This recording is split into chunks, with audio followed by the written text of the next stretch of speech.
राम कथा जो अपनी जिंदगी में एक उद्देश्य बना लेता है ना भैया, वो फक्कड़ में भी उस मौज में रहता जो शहंशाह नहीं पा पाते हैं। फक्कड़पन में एक एक चौपाई गूढ़ है, एक एक चौपाई, एक चौपाई पर बोला जाए तो जिंदगी गुजर जाएगी, पर वो चौपाई पूर्ण नहीं होगी।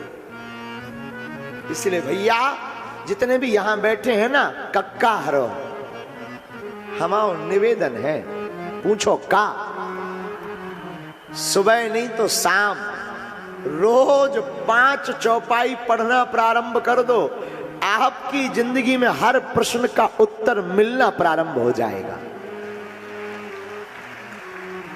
जितने भी युवान बच्चे पढ़ने वाले बैठे हैं ना, विद्यार्थी कौन कौन है पढ़ने वाले हो ना? अच्छा, कई बार अटक जाते हो ना? अच्छा, याददाश्त की बड़ी दिक्कत होती है ना? होती है ना? याद नहीं रहता, होता है ना?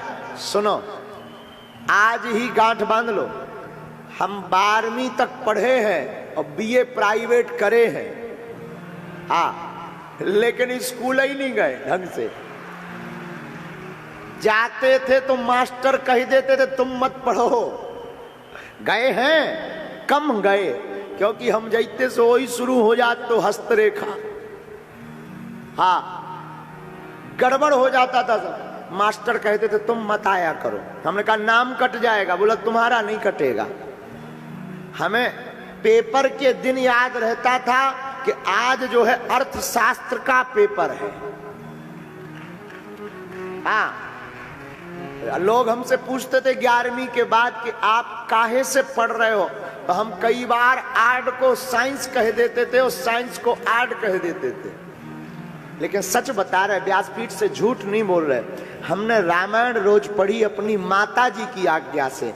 आज तक कभी भी फेल तो ठीक है, डिक्टेंशन तो ठीक है, आज तक 60% से कभी कम मार्कशीट नहीं बनी।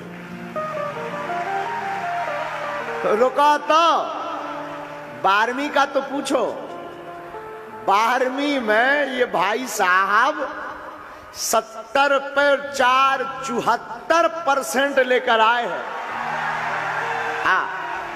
उसमें क्या बोलते हैं वो, कौन सी परीक्षा होती?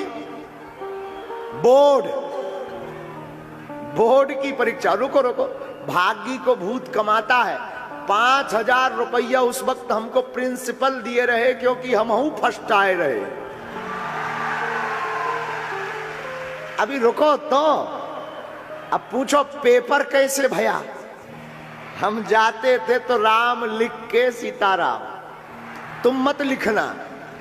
एक सीएससी साहब थे, वो चेकियर, वो बोले महाराज जी राम मत लिखा करो। हमने कहा क्यों? बोले कोनो अगर धर्म विरोधी के हाथ में पेपर पड़ जाएगा तो वो फेल कर देगा। हमने कहा उसके बाप में दम नहीं है, जब पेपर में दम होगा तो कौन फेल करेगा? आएगा। और 5 मिनट के लिए कोई पढ़े भर, तो जितने पढ़ने वाले, रुको तो सुनो ना, जितने भी पढ़ने वाले बालक है ना, निवेदन है कल से नहीं, तुम 2-4 दिन तो पढ़ते हो और फिर सुसवा जाते हो, मतलब सो जाते हो, और रोज प्रण करते हो कि आज तो 6 बजे उठेंगे ही उठेंगे। अलार्म लगा लेते हो मोबाइल में भी, और 6 बजता है तो लगता 5 मिनट और सो लें, का बिगड़ जाएगा। और 5 मिनट के लिए अलार्म बंद करो तो सीधे 10 बजे खुला थे। हाँ जी या ना जी? होता है ना ऐसा?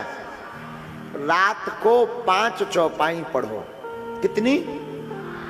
याददाश्त नहीं आती है, याददाश्त में दिक्कत है, तो एक काम करो, रोज सूर्य भगवान को अर्घ दो और भ्रामरी प्राणायाम 2 मिनट करो। जो पढ़ लोगे वो दिमाग में भर जाए।